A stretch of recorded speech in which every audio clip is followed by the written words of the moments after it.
MK. Modi learning management system में आपका स्वागत है। इस सेशन में हम जानकारी लेंगे जीएसटी के बारे में, अर्थात गुड्स एंड सर्विसेज टैक्स के बारे में। यदि आप अपना व्यवसाय करते हैं या बिजनेस करते हैं, या यदि आप अकाउंट सेक्शन में जॉब करते हैं, प्रोफेशनल अकाउंटेंट हैं, भारत में क्वेश्चंस की जानकारी लेंगे जिनके आंसर आपको जानने ज़रूरी हैं। आइए सबसे पहले जानकारी ये प्राप्त करें कि हम इस सेशन में क्या क्या सीखने वाले हैं।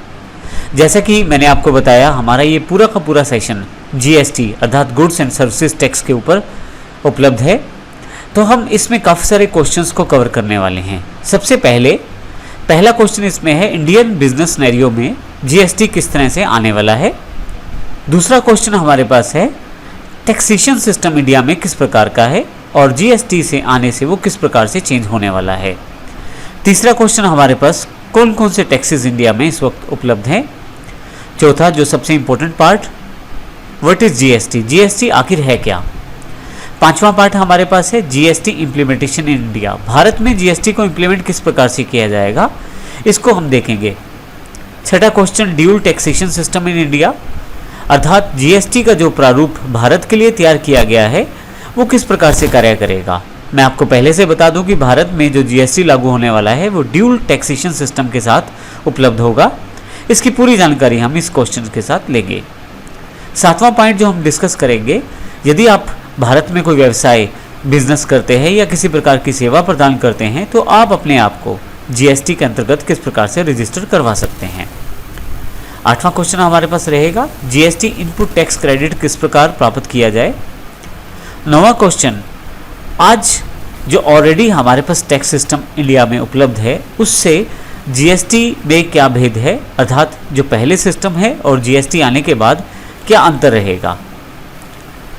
अगर हम पुराने टैक्सेशन सिस्टम को हटा के नया टैक्सेशन सिस्टम जैसे जीएसटी लाने वाले हैं भारत में, तो जीएसटी के क्या क्या बेनिफिट्स होने वाले हैं, जीएसटी के रेट्स क्या होने वाले हैं। फिर हम देखेंगे जीएसटी को अकाउंट्स में जर्नल एंट्रीज के द्वारा किस प्रकार से रिकॉर्ड किया जा सकता है। फाइनली इस सीरीज में जीएसटी के रिटर्न्स और पेमेंट्स की जानकारी ऑनलाइन किस प्रकार से आप भर सकते हैं। तो आइए शुरू करते हैं इस सेशन को, जो हमारे पास सबसे पहले पॉइंट से शुरुआत करेंगे, जो कि इंडियन बिजनेस सिनेरियो के अंतर्गत रहेगा। इससे पहले कि मैं जीएसटी सेशन को शुरू करूं, आपको पहले से बता दूं कि हम समय समय पर जीएसटी जिस प्रकार से लागू होगा भारत में, उसके अंतर्गत काफ़ी सारे एग्जाम्पल्स और काफ़ी सारे क्वेश्चंस के आंसर आपको इसी चैनल पर देने वाले हैं। तो यदि आपने इस चैनल को सब्सक्राइब नहीं किया है तो अवश्य सब्सक्राइब कर लें, ताकि जीएसटी के जितने भी एग्जाम्पल्स हम लाने वाले हैं वो सभी आपको जानकारी के साथ उपलब्ध होते रहें। तो आइए शुरू करते हैं। तो आइए जीएसटी को सबसे पहले अच्छी तरह से समझने के लिए हम ये जानकारी ले लेते हैं कि इंडियन बिजनेस सिनेरियो है क्या, अर्थात भारत में बिजनेस किस प्रकार से किया जाता है या कौन कौन से प्रारूप उपलब्ध हैं यदि भारत में कोई काम आप करते हैं प्रोफेशनल या बिजनेस के रूप में। सबसे पहले बात करते हैं मैन्युफैक्चरर्स। मैन्युफैक्चरर्स वे लोग हैं जो कुछ बनाते हैं, अर्थात प्रोडक्शन करते हैं किसी चीज़ की। यदि आप मैन्युफैक्चरिंग लाइन से हैं तो आप इस कैटेगरी के अंतर्गत आते हैं। दूसरे हमारे पास बिजनेस सिनेरियो में ट्रेडर्स हैं। वे व्यक्ति या संस्थाएं जो ट्रेडिंग करती हैं गुड्स की, अर्थात एक जगह से खरीद कर दूसरी जगह बेच देती हैं, उन्हें ट्रेडर्स कहा जाता है। इसी तरह से यदि आप सर्विस प्रोवाइडर हैं, अर्थात यदि डॉक्टर, लॉयर, टीचर्स या इत्यादि किसी प्रकार की वस्तु को बेचते या खरीदते नहीं, वो सर्विस प्रोवाइडर्स कहलाते हैं। जैसे डॉक्टर्स अपनी सेवाएं प्रदान करते हैं, वकील और टीचर्स अपनी सेवाएं प्रदान करते हैं। तो तीन मुख्य प्रारूप हैं बिजनेस के भारत में, मैन्युफैक्चरर्स, ट्रेडर्स और सर्विस प्रोवाइडर्स।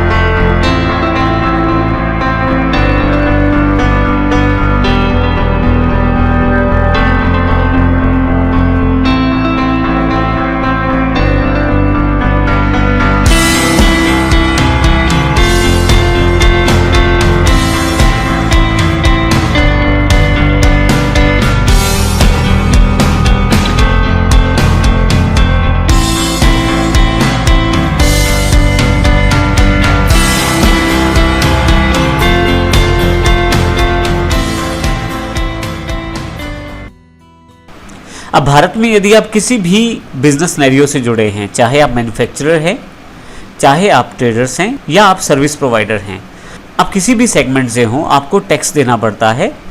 भारत में टैक्स सेंट्रल गवर्नमेंट और स्टेट गवर्नमेंट दोनों के द्वारा प्राप्त किया जाता है। अर्थात आप चाहे मैन्युफैक्चरिंग करते हैं, किसी गुड्स की प्रोडक्शन करते हैं, या आप ट्रेडिंग करते हैं अर्थात माल को खरीदते या बेचते हैं, या आप किसी प्रकार की सेवाएं प्रदान करते हैं, तो सेंट्रल गवर्नमेंट के कुछ टैक्सेस आप पे रहते हैं और स्टेट गवर्नमेंट के कुछ टैक्सेस आप पे रहते हैं। आइए देखते हैं किस प्रकार से टैक्सेस आपके ऊपर लगते हैं।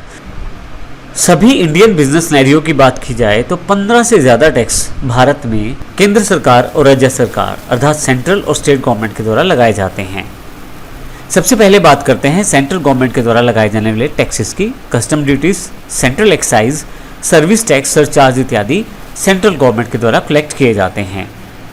इसी तरह से स्टेट गवर्नमेंट के जो टैक्सेस हैं, वैट अर्थात वैल्यू एडिड टैक्स, ऑक्ट्राई या स्टेट एक्साइज, CST अर्थात सेंट्रल सेल्स टैक्स, और भी अलग अलग तरह के टैक्सेस स्टेट गवर्नमेंट के द्वारा बिजनेस पे लगाए जाते हैं।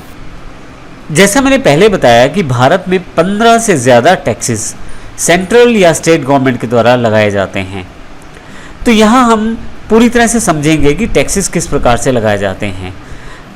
भारत में टैक्सेस जो हैं वो आपके अपने राज्य और दूसरे राज्य के व्यापार पे भी निर्भर करते हैं। जैसे हम इसको इस उदाहरण से समझेंगे, यदि आप मैन्युफैक्चरर हैं, ट्रेडर हैं या सर्विस प्रोवाइडर हैं, और यदि आप अपनी सेवाएं, अपनी मैन्युफैक्चरिंग या अपनी जो ट्रेडिंग रखते हैं वो अपनी ही स्टेट के अंदर रखते हैं। हम उदाहरण हरियाणा और पंजाब का लेते हैं।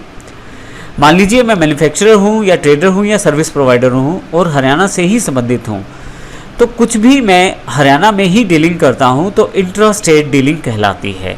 उस पर जो टैक्सेस रहते हैं वो मुख्यतः स्टेट गवर्नमेंट के द्वारा प्राप्त किए जाते हैं। परंतु जैसे ही आप किसी दूसरी स्टेट में अपनी सेवाएं प्रदान करते हैं या अपनी गुड्स को बेचते हैं तो वो इंटर स्टेट डीलिंग्स कहलाती हैं। जैसे कि आप यदि कोई गुड्स बनाते हैं या डीलिंग या आप ट्रेडिंग करते हैं या आप सर्विस प्रोवाइड करते हैं हरियाणा से दूसरी स्टेट, उदाहरण के लिए पंजाब में, तो ये इसे इंटर स्टेट डीलिंग कहा जाएगा। ऐसे केस में आप पे अलग तरह के टैक्सेस लगाए जाते हैं। तो इसका अर्थ ये हुआ कि यदि आप अपने राज्य में कारोबार करते हैं तो उसको इंटर स्टेट डीलिंग्स कहेंगे और आपके अपने राज्य के कारोबार के अकॉर्डिंग ही टैक्स लगेगा। परंतु जैसे ही आप एक राज्य से निकलकर दूसरे राज्य की तरफ जाते हैं और वहाँ पे कुछ बेचते, खरीदते या कोई सेवा प्रदान करते हैं तो वो इंटरस्टेट डीलिंग्स मानी जाएंगी और उस पर अलग तरह के टैक्सेस निर्भर करेंगे। हम क्योंकि सारी की सारी जानकारी इस पूरे सेशन में लेने वाले हैं तो इन छोटे छोटे पॉइंट से मिलकर लास्ट में जो एग्जाम्पल रहेगा प्रैक्टिकल, वो आप अच्छी तरह से क्लियर कर पाएंगे। इसलिए हमारा यहाँ पे ये जानकारी देना आवश्यक है और इसे अच्छी तरह से आप देखिए ज़रूर। अब इसका अर्थ ये हुआ कि हम यहाँ पे मुख्यतः दो तरह से कारोबार करने वाले हैं। इंट्रा स्टेट अपनी स्टेट में, हरियाणा में ही, इंटर स्टेट दूसरी स्टेट में जैसे पंजाब, यूपी या हिमाचल में। तो इस तरह से आपके ऊपर सेंट्रल गवर्नमेंट के टैक्सेस लगाए जाएंगे, कुछ स्टेट गवर्नमेंट के टैक्सेस लगाए जाएंगे। हम इनकी जानकारी भी आने वाले सेशन में लेंगे, लेकिन मुख्यतः टैक्सेस इसी आधार पर निर्भर करेगा कि आप कहाँ अपनी डीलिंग करते हैं, अपने राज्य या दूसरे राज्य में। तो इस सेशन में हमने देखा, पहले 3 पॉइंट हमने कवर किए यहाँ पे, जिसमें सबसे पहले हमने देखा इंडियन बिजनेस सिनेरियो क्या है, टैक्सेशन सिस्टम क्या है और टैक्सेस कौन कौन से हैं। आने वाले सेशन में हम GST की जानकारी लेंगे।